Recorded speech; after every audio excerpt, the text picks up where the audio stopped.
नमस्कार, झारखंड में आपका स्वागत। मैं राहुल ओझा आपके साथ। चतरा से बड़ी खबर है, जहां टीएसपीसी नक्सलियों पर पुलिस ने नकेल कसा है। एरिया कमांडर सहित कई नक्सली अरेस्ट किए गए हैं। हथियार, कारतूस और नक्सली पर्चा जब्त इनके पास से किया गया है। भारी मात्रा में नक्सली साहित्य भी बरामद किया गया है। लेवी और रंगदारी की मांग पर इन्होंने दहशत फैला रखी थी। टंडवा थाना क्षेत्र से इनकी गिरफ्तारी की गई है और इनके पास हथियार, कारतूस और नक्सली पर्चा जब्त किया गया है। साथ ही भारी मात्रा में नक्सली साहित्य भी जब्त किया गया है।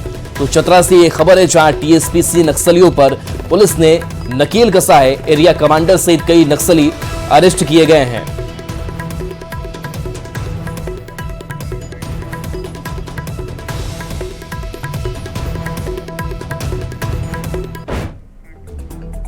झारखंड हाईकोर्ट ने 3 सप्ताह में निकाय चुनाव कराने की अधिसूचना जारी करने के निर्देश दिए हैं। झारखंड हाईकोर्ट ने पूर्व पार्षद रोशनी खलको से तन्ने की याचिका को स्वीकार करते हुए राज्य सरकार को निकाय चुनाव का निर्देश दिया है।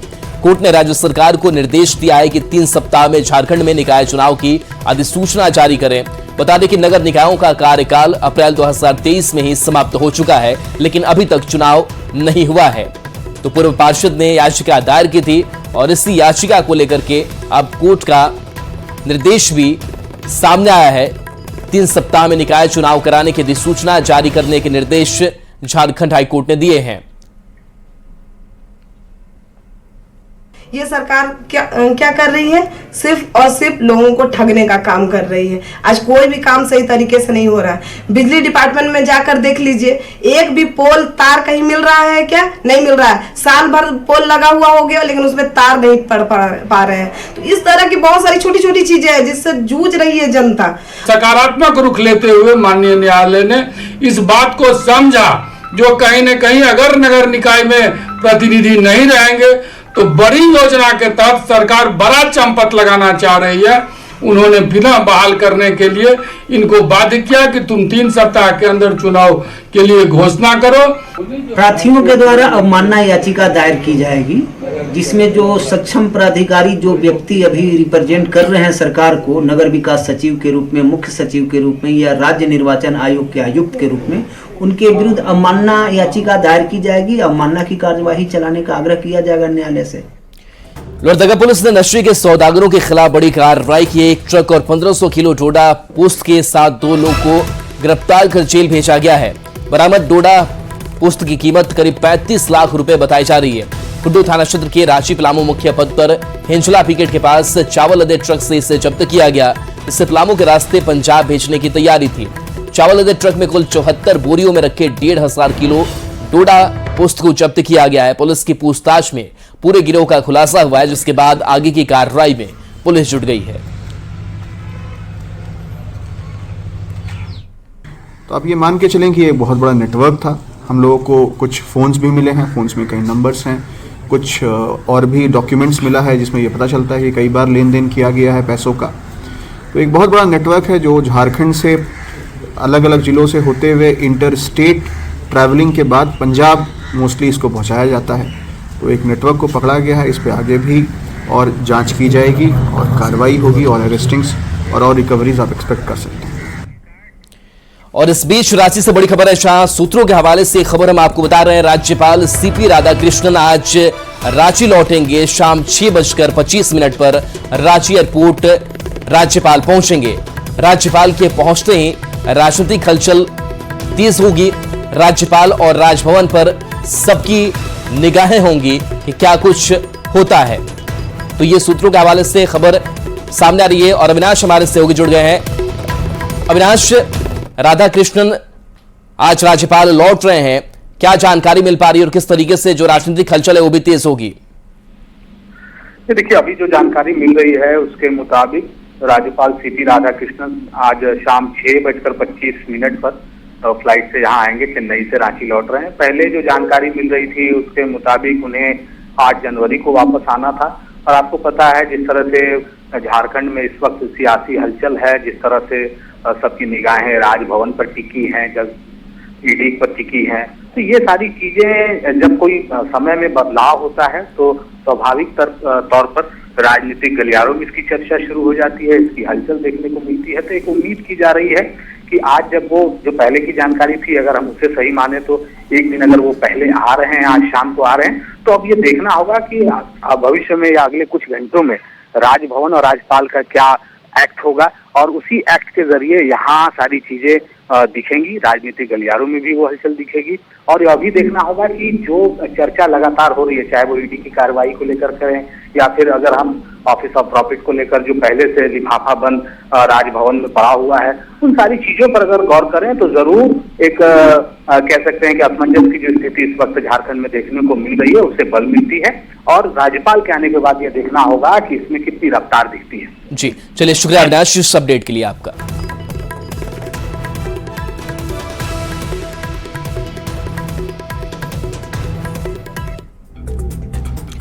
झारखंड जेडीयू प्रदेश अध्यक्ष खीरू महतो ने दावा किया है कि 2024 में नीतीश कुमार प्रधानमंत्री बनने जा रहे हैं और इसका शंखनाद नीतीश कुमार झारखंड से ही करेंगे। खीरू महतो के इस दावे पर बीजेपी ने कड़ी प्रतिक्रिया दी है। प्रतुल शाहदेव ने सलाह दी है कि नीतीश कुमार पीएम पद का सपना देखना छोड़ दें। लोग तो है सो आने वाला चुनाव नहीं, अभी से हम लोग देख रहे हैं कि ऐसो आने वाला समय 2024 में हमारे नीतीश कुमार लोकप्रिय मुख्यमंत्री बिहार के और राष्ट्रीय अध्यक्ष हैं, वो प्रधानमंत्री बनेंगे। हम नहीं बोल रहे, पूरे देश बोल रहे हैं कि नीतीश कुमार प्रधानमंत्री बनेंगे, लेकिन जनता तो चाह रही है कि नीतीश कुमार प्रधानमंत्री बने, वही मोदी जी का टक्कर दे सकता है और वही मोदी जी का चेयर में बैठ सकता है और देश की सही दिशा दे सकता है। देखिए, सांसद खीरू महतो उनको प्रधानमंत्री बनाने की कह रहे हैं, तो हमारा सलाह होगा पहले नीतीश कुमार एक काम शास्त्र से जुड़ा विभाग बिहार में खोल ले, क्योंकि अपने आप को वो वात्स्यायन का मौजूदा नया युग का अवतार समझते हैं। जिस फूहड़ तरीके से उन्होंने सारी चीजों का वर्णन किया था विधानसभा में, उसके बाद तो एक काम शास्त्र का विभाग तो प्रभारी मंत्री के रूप में नीतीश कुमार जी को बनना चाहिए।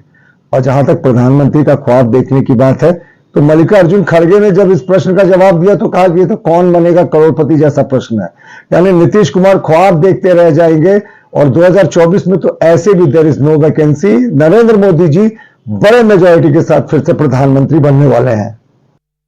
अब खबर जामताड़ा से, जहां सांसद और विधायक अपने अपने 5 साल के कार्यों का श्रेय लेने की होड़ में लगे हुए हैं। कलेक्ट्रेट के सभागार में आयोजित दिशा की बैठक में पहुंचे बीजेपी सांसद सुनील सोरेन का कहना है कि विकास योजनाओं का जो शिलापट लगता है उसमें सांसद की अनदेखी हो रही है।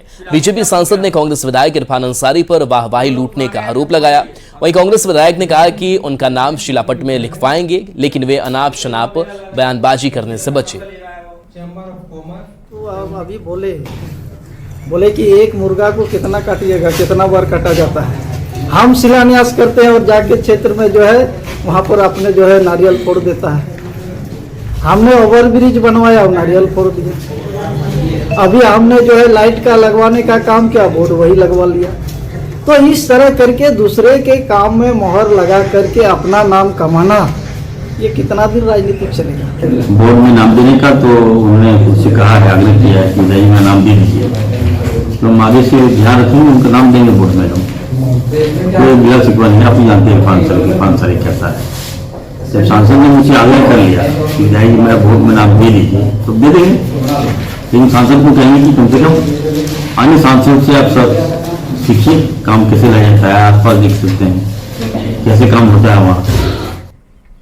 अयोध्या में राम मंदिर को लेकर तैयारियां जोरों पर है। 22 जनवरी को रामलला के प्राण प्रतिष्ठा को लेकर पूरे देश में अलग अलग तरह के धार्मिक अनुष्ठान किए जा रहे हैं। इसी को लेकर देवघर के बाबा धाम में रामलला के प्राण प्रतिष्ठा के लिए संगीतमय सुंदरकांड पाठ और बाबा बैद्यनाथ को आमंत्रण देने के लिए मंदिर में पाठ का आयोजन किया गया।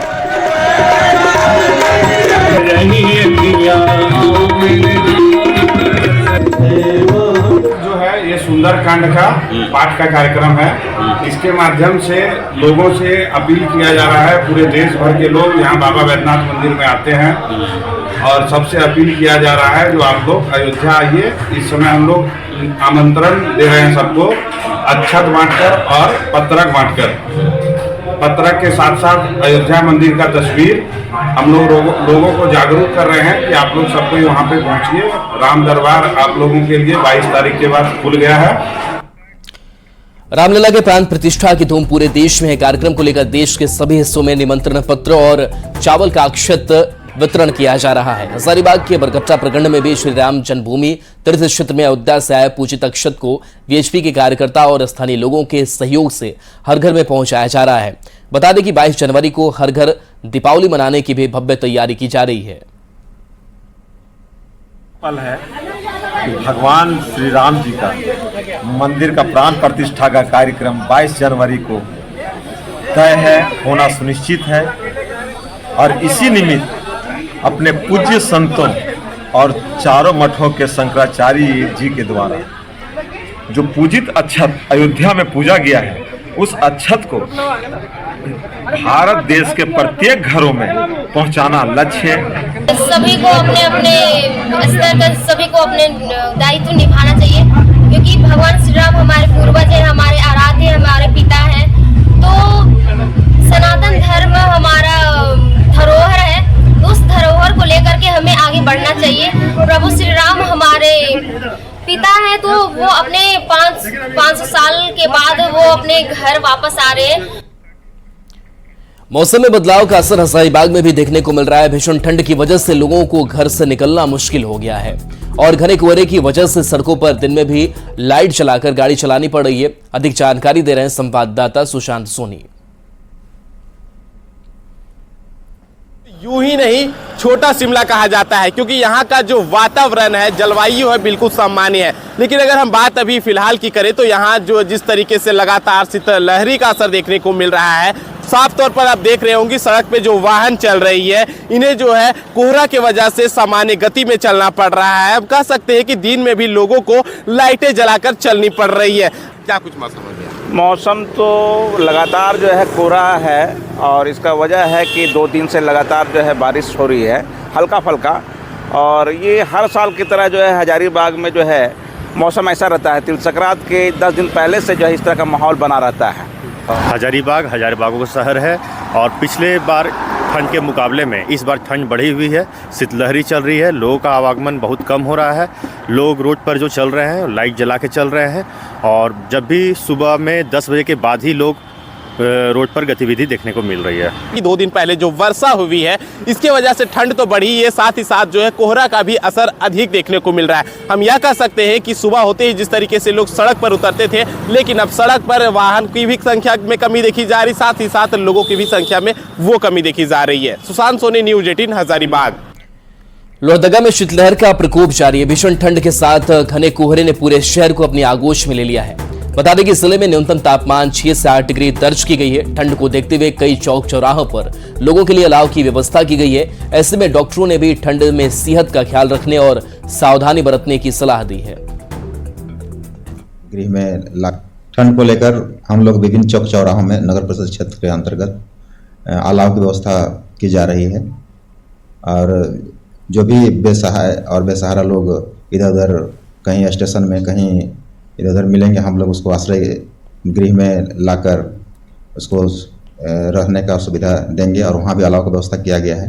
ठंड में तो ज़्यादा ठंड लग जाने से तरह तरह की बीमारियाँ होने का, इवन कि विशेषकर बुजुर्ग व्यक्ति में हार्ट अटैक हो सकता है या ब्लड प्रेशर काफ़ी बढ़ सकता है। इसलिए इसमें यही है कि जो 40 साल से ऊपर के जो भी व्यक्ति लोग हैं वो लोग जो अगर अर्ली मॉर्निंग वॉक अगर करते हैं तो अर्ली मॉर्निंग वॉक ना करें, सूर्योदय के बाद ही मॉर्निंग वॉक करें और कपड़ा अच्छे से पहन के ही रहें। रांची में ठंड बढ़ने के साथ साथ हार्ट के मरीजों की भी परेशानियां बढ़ने लगी हैं। डॉक्टर्स का कहना है कि भीषण ठंड की वजह से 50 से अधिक वर्ष वाले लोगों में हृदय रोग से संबंधित परेशानी होती है, लेकिन अब यह बीमारी कम उम्र वाले लोगों को भी हो रही है। साथ ही साथ ठंड के दिनों में लोगों को खान पान पर भी विशेष ध्यान देने की सलाह दी जा रही है। तो ठंड में सेहत का ख्याल रखने को लेकर भी लगातार लोगों से कहा जा रहा है। ठंड बढ़ने से मरीजों की परेशानी बढ़ी हुई है और संख्या ठंड से परेशान लोगों की नजर ज्यादा आ रही है और कैसे आप सुरक्षित रहें ये भी सुनिश्चित करने की जरूरत है।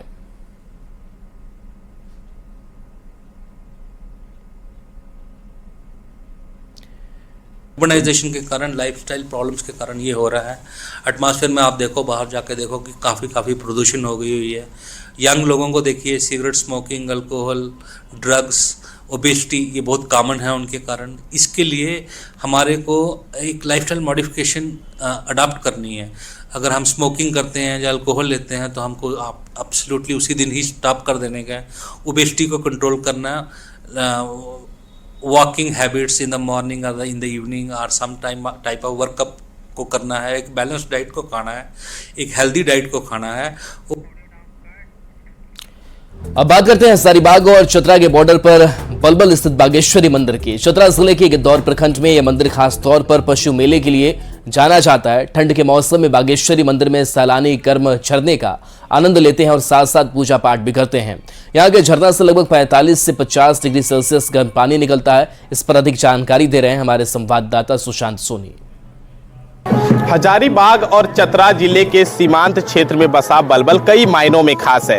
अगर हम यहाँ की विशेषता की बात करेंगे तो यहाँ का जो बागेश्वरी मंदिर है इसके लिए जाना जाता है। लेकिन सबसे खास बात क्या है कि यहाँ का जो गर्म जल कुंड है इसके लिए लोग जो है यहाँ पर पहुँचते हैं, नहाने के लिए पहुँचते हैं। ऐसी मान्यता है कि यहाँ पे नहाने के बाद जो है कई तरह के चर्म रोग के साथ साथ जो है पेट का रोग दूर होता है। हमारे साथ यहाँ पे स्थानीय है, हम इनसे जानेंगे कि और क्या कुछ यहाँ की विशेषता है। क्या विशेषता है? विशेषता तो यहाँ ये है कि यहाँ हर चीज़ का सुविधा है। जैसे गर्म जल कुंड है और इसमें यहाँ नहाने से बहुत तरह का बीमारियाँ ठीक होती है। जैसे आपका गैस हुआ, चर्म रोग हुआ, और यहाँ जो स्पेस है इसका, जहाँ इस मंदिर का जो स्पेस है बहुत लंबी चौड़ी में है। देखिए, झारखंड में चतरा और हजारीबाग जिले के सीमाने में आप देख रहे हैं कि महाने नदी है, उसी के तट पर यह बलबल बसा हुआ है। प्राचीन नगरी कभी यहाँ रहा करता होगा और यह बौद्धकालीन सभ्यता से जुड़ा हुआ है। यहाँ प्राचीन माँ बागेश्वरी का भव्य मंदिर है। आपको बता दें कि यहाँ का जो इतिहास है वो काफी पुराने समय का रहा है। लोग बताते हैं कि जो यहाँ का इतिहास जो जुड़ा हुआ है वो गौतम बुद्ध काल के समय से भी जुड़ा हुआ है। सुशांत सोनी, न्यूज़ 18 चतरा। देवघर में 21वें देवघर पुस्तक मेले का आयोजन 12 जनवरी से 22 जनवरी तक होने जा रहा है। इसे लेकर सांसद निशिकांत दुबे ने मैराथन बैठक की। इस मौके पर बीएड कॉलेज मैदान में पुस्तक मेला कार्यालय का उद्घाटन किया गया। इस बार प्रवासी भारतीय को भाषा सेतु सम्मान से सम्मानित किया जाएगा। साथ ही इस्लाम भारत के अलावा कई इवेंट भी होंगे। इससे देवघर के पुस्तक प्रेमियों के लिए मील का पत्थर साबित होने की बात कही जा रही है। कि ये पुस्तक मेला लगातार चल रहा है और उसके लिए सुभाष जी ने जिस बीड़े को उठाया, देवघर को एक राष्ट्रीय पहचान, और मुझे लगता है कि धीरे धीरे अंतर्राष्ट्रीय पहचान मिलेगी। इस बार के जो कुछ लोग आ रहे हैं भाषा सेतु सम्मान के लिए, तो वो विदेश में रहते हैं, प्रवासी भारतीय। तो ये सबसे अद्भुत चीज है। इस बार नुक्कड़ नाटक का भी कार्यक्रम भी है, एक दूसरा मंच भी होगा, सब मंच होगा, जिस पर दिन में नुक्कड़ नाटक और अन्य गतिविधियां चलती रहेंगी। तो 2 खंड है, दोनों खंड में एक ओपन मंच होगा और उस ओपन मंच में कुछ कोई न कोई गतिविधि होती रहेगी और शाम में जो सांस्कृतिक कार्यक्रम वो प्रधान मंच पर होगा। पेरिस ओलंपिक हॉकी क्वालिफायर के मुकाबले रांची में 13 जनवरी से खेले जाएंगे। इसमें भाग लेने के लिए विदेशी टीमों के पहुंचने का सिलसिला जारी है। कल जर्मनी की टीम रांची पहुंची थी, जिसके बाद आज चिली की टीम मुकाबले में भाग लेने के लिए रांची पहुंची। एयरपोर्ट पर चिली की हॉकी टीम का परंपरागत तरीके से स्वागत किया गया। तो ये टीम पहुंची हुई है, इस टीम का कैसे स्वागत किया गया है और खास करके चिली की जो टीम है और जर्मनी की टीम पहुंची हुई है और खिलाड़ियों के पहुंचने के बाद से स्वागत। तो भारतीय हॉकी की पूर्व खिलाड़ी और चक दे इंडिया फिल्म में रोल निभाने वाली लाल मिनकी ख्यांति इन दिनों खूंटी में अपना समय बिता रही हैं। लाल मिनकी ख्यांति बताती है कि वह एकमात्र ऐसी खिलाड़ी हैं जिन्होंने भारतीय टीम के लिए हॉकी भी खेला और उन्हें बॉलीवुड में रोल करने का भी मौका मिला। लाल मिनकी ख्यांति से खास बातचीत की हमारे संवाददाता गौरव झा ने। मैदान में अपनी जौहर दिखाने वाली किमी मैम, एक ऐसी हॉकी की खिलाड़ी जिसने बॉलीवुड तक का सफर तय किया। एक ऐसी खिलाड़ी जिसने चक दे इंडिया मूवी में रोल किया, और वो खिलाड़ी इस वक्त हमारे साथ है, यानी खूंटी के ट्रेनिंग सेंटर पर वो ट्रेनिंग देती हैं। हमारे साथ एक ऐसी महिला खिलाड़ी मौजूद है जिसने अंडर 19 हॉकी के लिए भारतीय टीम की सदस्य रही, और उसके बाद जब चक दे मूवी फिल्म आई जो ब्लॉकबस्टर सुपरहिट रही, उसमें भी इन्होंने रोल किया। और ये एक मात्र ऐसी खिलाड़ी थी जिन्होंने वर्ल्ड कप भी खेला और इन्हें फिल्म में भी रोल करने को मिल गया। मैडम, सबसे पहले तो आप ये बताइए कि ये इतिहास आपने कैसे अपने नाम शुमार किया कि कोई हॉकी का खिलाड़ी बॉलीवुड तक का सफर तय करता है? चक दे इंडिया में जब बनने वाले थे तो डायरेक्टर लोग खिलाड़ी को ढूंढ रहे थे, एक्चुअल खिलाड़ी को, तो इंडिया कैंप में आया था, तो सब कोई को इंटरव्यू लिया गया था, तो हमने भी इंटरव्यू दिए थे।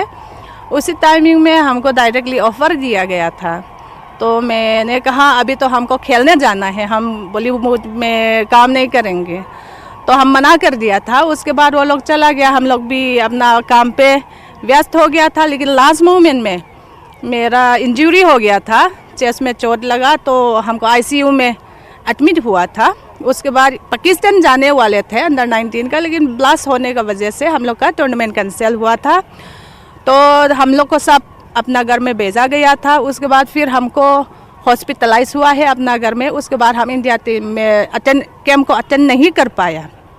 आप फिल्म तक का आपने सफर तय किया, फिर चक दे मूवी आई, हाँ। इसमें क्या रोल आपका था? मैं मेरी रालते करके रोल किया था मिजोरम की खिलाड़ी के रूप में। हाँ, खूंटी के विद्यालय से, खूंटी के हॉकी के विद्यालय से बच्चे को निकाल रही है और ऊंचे लेवल तक पहुंचा रही है। कैमरा पर्सन संजीव तिवारी के साथ गौरव झा, न्यूज़ 18 रांची। एक भारत श्रेष्ठ भारत के तहत हरियाणा के 55 छात्र देवघर आए हैं। केंद्र सरकार की ओर से संस्कृति और टेक्नोलॉजी के आदान प्रदान को लेकर सभी झारखंड के भ्रमण के लिए आए हैं। कोऑर्डिनेटर और असिस्टेंट प्रोफेसर ने बताया कि ट्रिपल आईटी रांची की टीम का भ्रमण कार्यक्रम तय किया गया है। रांची और हरियाणा को एक पेयर में रखा गया है, जिसके चलते पहले झारखंड के सभी जिलों से बच्चों को चयनित कर हरियाणा भ्रमण कराया गया है और अब हरियाणा के बच्चों को झारखंड का भ्रमण करवाया जा रहा है।